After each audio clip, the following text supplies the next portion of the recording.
inicialmente, o que que é o regime tributário do Simples Nacional? O regime tributário do Simples Nacional, ele é algo diferenciado para as empresas, microempresas e empresas de pequeno porte. Então, seguindo os critérios das empresas e portes empresariais de empresas, a gente está falando de um regime tributário para um ME e para um EPP, ou seja, uma empresa que é uma microempresa ou empresa de pequeno porte. Obviamente, quando a gente fala sobre o Simples Nacional, a gente também tem uma outra particularidade que é o MEI. Então, o MEI, ele também é um regime do Simples Nacional, só que ele é um pouco mais simplificado. E quais são as principais características desse regime tributário? O recolhimento ele é unificado, então existe vários tributos onde a gente faz uma única arrecadação, por isso que a gente tem que tomar atenção e por isso que eu quis trazer para vocês esse tema dessa aula. A carga tributária, ela é diferenciada sim, porque ela traz uma simplificação no nosso sistema tributário, e a simplificação também do cumprimento das obrigações tributárias. Então, a obrigação principal, ela já é recolhida de forma unificada, mas as obrigações acessórias também são de forma simplificada. Obviamente, eu já vou até comentar com vocês, porque faz parte desse tema, o Simples Nacional hoje, ele tem algumas particularidades. E uma delas é que alguns estados também tratam a obrigatoriedade do envio do SPED fiscal. Então, você que atua com o Simples Nacional, é importante vocês entenderem que quando a gente fala sobre uma obrigação acessória estadual, é importante a gente também rever o regulamento desse estado, porque existem estados que obrigam, sim, as empresas do Simples Nacional a enviarem o SPED fiscal de forma simplificada. Então, quando a gente pensa na Lei Complementar 123, a gente pensa sim na simplificação do cumprimento das obrigações acessórias. Porém, a gente tem essas particularidades.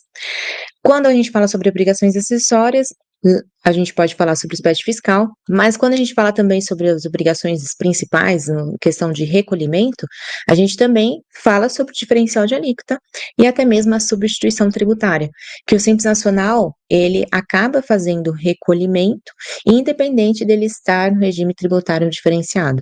Então, no quesito diferencial de alíquota e também com a substituição tributária, o Simples Nacional também arrecada por fora, tá? Então, esse é um ponto importante para vocês entenderem. Então, quando a gente pensa no Simples Nacional, ele é um regime tributário simplificado. E aí, a gente precisa pensar nas características dessa simplificação.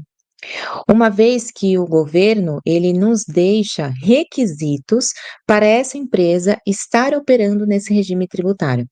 Então, os requisitos, eles são determinados pelo total da receita bruta anual do seu cliente. Então, se ele for uma microempresa, o limite dele é até 360 mil. Agora, se ele for uma empresa de pequeno porte, ele varia entre 360 mil a 4 milhões e 800. Então, esse também é um requisito importante para vocês entenderem quando vocês estiverem fazendo uma apuração do Simples Nacional, o total da receita bruta desse seu cliente. Principalmente quando a gente faz um fechamento de uma empresa que ela já está operando. Então, ela mudou de escritório, ela mudou de contabilidade, você acabou de fazer essa empresa, acabou de chegar no seu colo essa empresa. Então, é importante vocês terem essa definição também, para que você consiga entender até mesmo os sublimites, que eu vou demonstrar aqui para vocês também, que é um ponto crucial dentro do nosso fechamento fiscal. Então, entendido que o Simples Nacional hoje, ele é um regime tributário simplificado, ele exige que essa empresa esteja entre portes empresariais como microempresa e empresa de pequeno porte, e além disso, o requisito principal é o vínculo entre a receita bruta anual com as empresas ME até 360 mil e as empresas com porte EPP de 360 mil a 4 milhões e 800. Então, trazendo essa simplificação do Simples Nacional, a gente fala que ele abrange, né, em regra geral, vários tipos de tributos em uma única guia.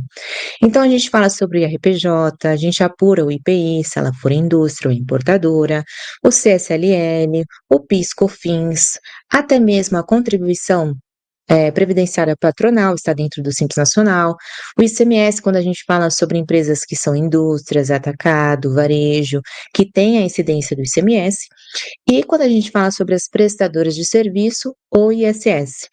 Então, os tributos que são abrangidos pelo Simples Nacional de forma unificada são esses que estão representados para vocês dentro desse material. Obviamente, quando a gente fala sobre alguns tipos de anexos, a gente acaba mudando essa composição do DAS. Até porque, quando a gente fala sobre um atacado, um varejo, ele não vai pagar o IPI e nem mesmo o ISS. Agora, quando a gente fala sobre indústria, e também importadoras, aí sim a gente inclui o IPI. E quando a gente fala sobre as prestadoras de serviço, que tem incidência propriamente do ISS, a gente acaba não tendo no DAS unificado o ICMS. Tá? Então, existem algumas particularidades, mas esses são os tributos que são abrangidos, em regra geral, na unificação dessa obrigação principal desse regime tributário do Simples Nacional.